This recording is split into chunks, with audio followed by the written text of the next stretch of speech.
लद्दाख के लोग एक बार फिर से आंदोलित हैं। वह नहीं चाहते कि उनके यहाँ भी उत्तराखंड और हिमाचल जैसे हालात बने। 3 फरवरी 2024 को सोनम वांगचुक ने अपनी और लद्दाख के लोगों की मन की बात अपने एक वीडियो के माध्यम से बताई। आखिर क्या है उनकी मन की बात, आइए सुनते हैं। लद्दाख की मन की व्यथा, मन की बात आपको सुनाना चाहूँगा। यहाँ अगर आप देखेंगे तो एक छोटे प्रदेश जहाँ लाख 1.5 लाख तो लेह में और लाख 1.5 लाख ही कारगिल में हैं, उसमें से 20-30 हज़ार लोग यहाँ पर मिलकर आपसे एक गुहार लगा रहे हैं, आपसे एक मन की बात सुना रहे हैं। तो वो हम आपके साथ मिल के सुनाएंगे। सबसे पहले तो लद्दाख के लोग आपके बहुत बहुत आभारी हैं और रहेंगे कि आपकी सरकार ने आज से 4 साल पहले लद्दाख की सालों दशकों पुरानी मांग पूरी की। उसका हम बहुत बहुत धन्यवाद करते हैं और करते रहेंगे।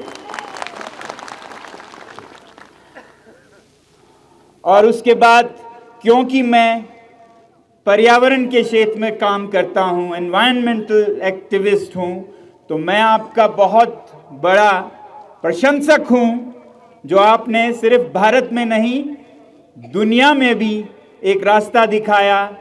भारत के आदर्शों का, सादगी भरे जीवन का, मिशन लाइफस्टाइल्स फॉर एनवायरनमेंट, जिस पे भी मैं सालों से बोलता आया हूँ, आपने इसे दुनिया तक पहुँचाया कि जब तक देश के, दुनिया के लोग सादा जीवन नहीं बिताएंगे, ये जो दुनिया का पर्यावरण है वो उसे सह नहीं पाएगा। इसके हम सब आभारी हैं। हम आपका अभिनंदन करते हैं इस बात के लिए।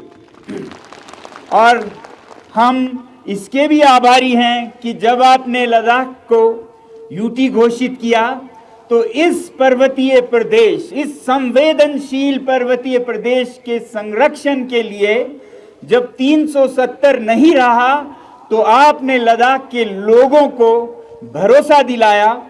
आपके सरकार के मंत्रियों ने, नेताओं ने यहाँ आकर दिल्ली से बार बार हमें आश्वासन दिया कि लद्दाख को भारतीय संविधान के अनुच्छेद 244 के 6वें शेड्यूल में संरक्षित किया जाएगा। ये भारत के नेशनल कमीशन फॉर SC/ST के मिनट्स में छपे हुए हैं। ये आश्वासन यहाँ पोलो ग्राउंड से दिया गया। ये आश्वासन ट्राइबल जनजातीय मंत्री से, न्याय के लॉ मिनिस्ट्री से, होम मिनिस्ट्री से, हर तरफ से हमें ये आश्वासन मिला। और फिर उसके बाद आपकी सरकार ने, आपके पार्टी ने एक बार नहीं 2 बार हमें ये आश्वासन इलेक्शंस में, चुनाव में इस तरह के मैनिफेस्टो, घोषणा पत्र के जरिए भी दिया। ये मैं आपको फिर याद दिलाना चाहूँगा और धन्यवाद करना चाहूँगा लद्दाख के इन तमाम लोगों की तरफ से। आपने संसदीय चुनाव में नंबर 1, नंबर 2, नंबर 3 पर रखा है declaration of Ladakh under 6 schedule of Indian constitution, tribal area declaration. ये पार्लियामेंट्री इलेक्शन में आश्वासन दिया गया था 2019 में।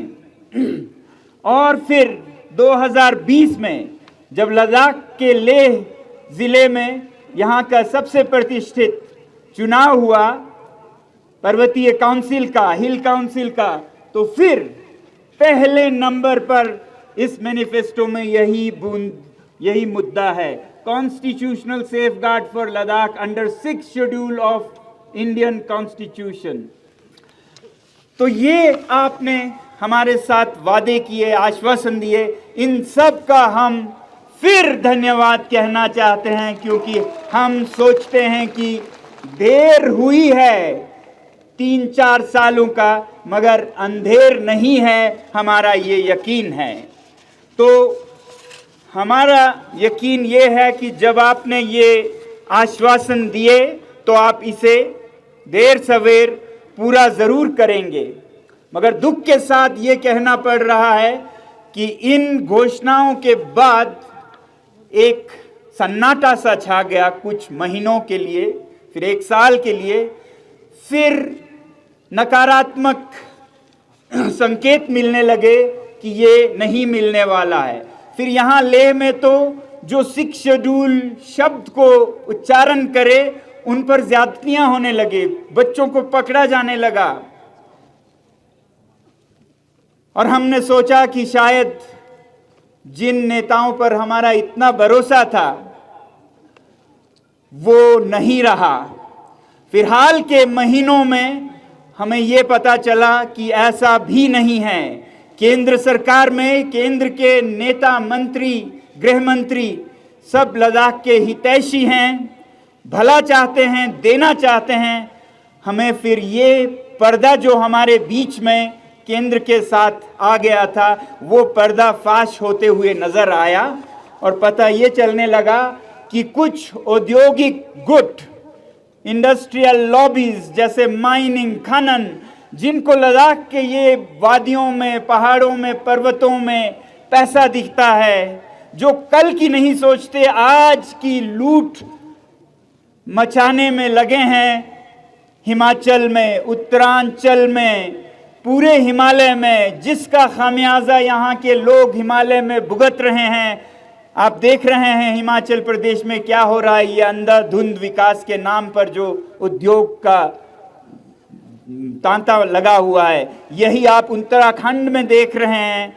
अब लद्दाख के दरवाजे पे दस्तक देने जैसे ही यूटी घोषणा हुई तो ऐसे घरानों ने, ऐसे गुटों ने, लॉबीज ने यहाँ अपना सर्वेक्षण करना शुरू किया और हमारे जो नेता हमारी आवाज़ को ले जाने के लिए चुने गए थे लद्दाख से, वो हमसे ज़्यादा उनके असर में आए और उनके साथ मिलकर वो लद्दाख को बेचने लगे, खरीद फरोख्त करने लगे।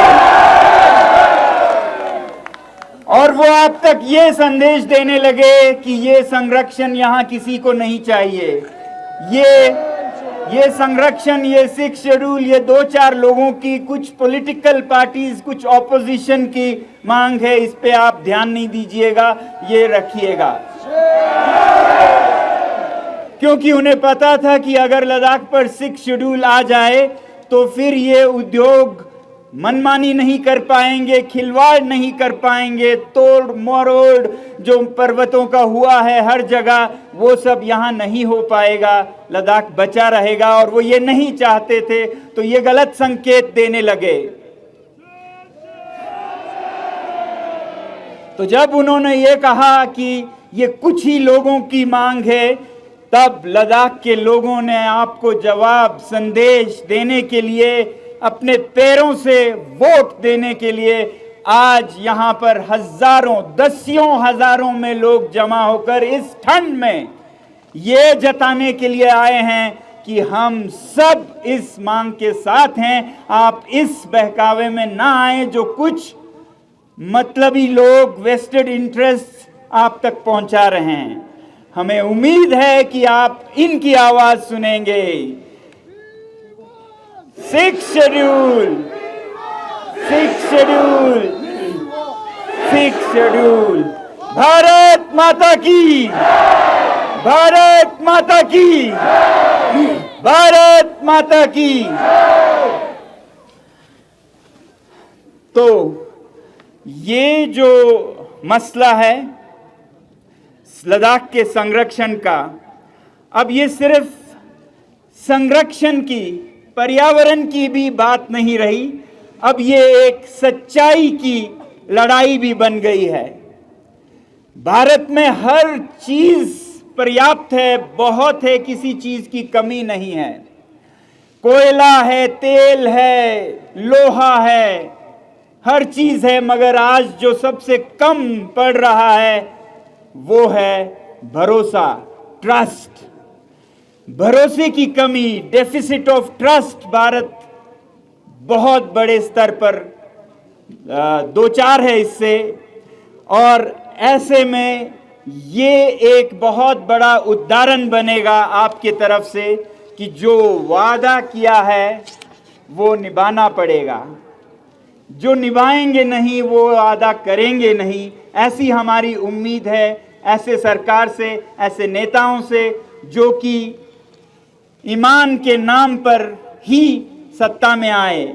आपको याद है कि 2011, 12, 13 के इंडिया अगेंस्ट करप्शन में भारतीय जनता ने कितने जोर शोर से भारत में फिर से सच्चाई को वापस लाने की आवाज उठाई, और उसके ठीक बाद भारतीय जनता पार्टी सत्ता में आई, क्योंकि लोगों को ये भरोसा था कि अब साफ होगा हर चीज।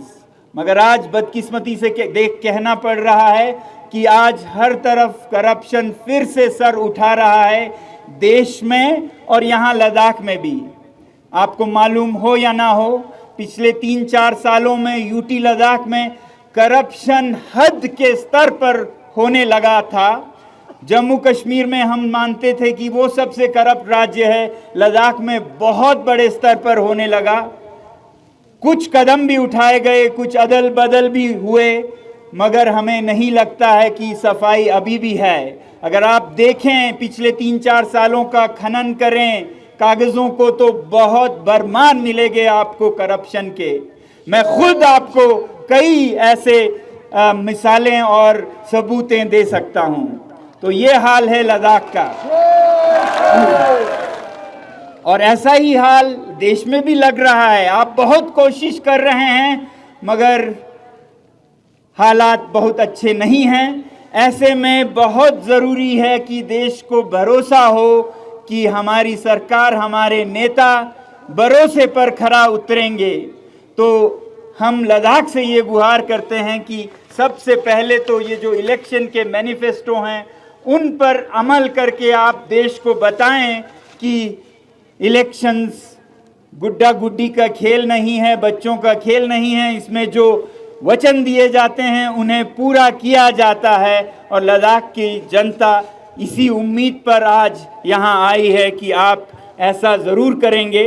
हमें बताया गया कि 19 फरवरी को टॉक्स होंगे दिल्ली में। हमें बहुत उम्मीद है कि इस टॉक्स में आप ये साबित करेंगे कि आप वादे पर खरे उतरेंगे और पक्के इरादे से हैं, जैसा हमें आश्वासन दिया गया है। और हम कोई ऐसा चीज़ नहीं मांग रहे हैं कि जो भारत में संभव नहीं है। हम चांद, हम सितारे नहीं मांग रहे हैं। हम तो भारतीय संविधान के एक अनुच्छेद जिसका हमसे वादा किया था उसी का अमल मांग रहे हैं। और ये अमल कोई ऐसा नहीं है, कभी कभी कुछ लोग ऐसे प्रदर्शित करते हैं कि ये बाहर के लोगों को रोकने का है, ये लद्दाख बाहर, ऐसा नहीं है। मैं आपको बताना चाहूँगा कि ये संरक्षण लद्दाख में जो भी संवेदनशील जगह हैं या संस्कृतियां हैं या जनजातियां हैं उनको बचाने का काम करेगा। अब लद्दाख में जैसे पांगोंग झील है, सोमोरिरी झील है, बहुत ही संवेदनशील है, फ्रेजाइल इकोसिस्टम है, वहाँ के लोगों की संस्कृति बहुत ही फ्रेजाइल है। उसे बचाना होगा सिर्फ दिल्ली और लखनऊ के लोगों से नहीं, लेह के लोगों से भी। और हम चाहते हैं कि ऐसे फ्रेजाइल इकोसिस्टम्स को लद्दाख के लोगों से भी बचाएं, और ऐसा प्रावधान देता है 6th शेड्यूल। तो 6th शेड्यूल किसी बाहर अंदर की बात नहीं है। हमारे यहाँ एक वादी है आर्यन वैली, जहाँ पर आर्यन समुदाय के ब्रोकपा लोग रहते हैं। उन्हें बचाने की ज़रूरत है मुझसे भी। कोई वहाँ जाके ऐसे खिलवाड़ नहीं करें कि उनकी संस्कृति बिखर जाए। तो 6th शेड्यूल उन्हें हमसे भी बचाता है। और ज़रूरी नहीं है कि हर चीज़ में अंदर बाहर करें। हो सकता है ऐसे स्ट्रेचेस हों जहाँ पर हर कोई देश से बल्कि दुनिया से आके भी उद्योग लगाए, ऐसे डिमार्केटेड एरियाज़ में। मगर जो संवेदनशील पहाड़ हैं उन्हें बचाया जाए। तो ये कोई इस जाति उस जाति, बाहर के अंदर के, इनकी बात नहीं है। ये एक इकोसिस्टम को, एक संवेदनशील संस्कृति को बचाने की बात है।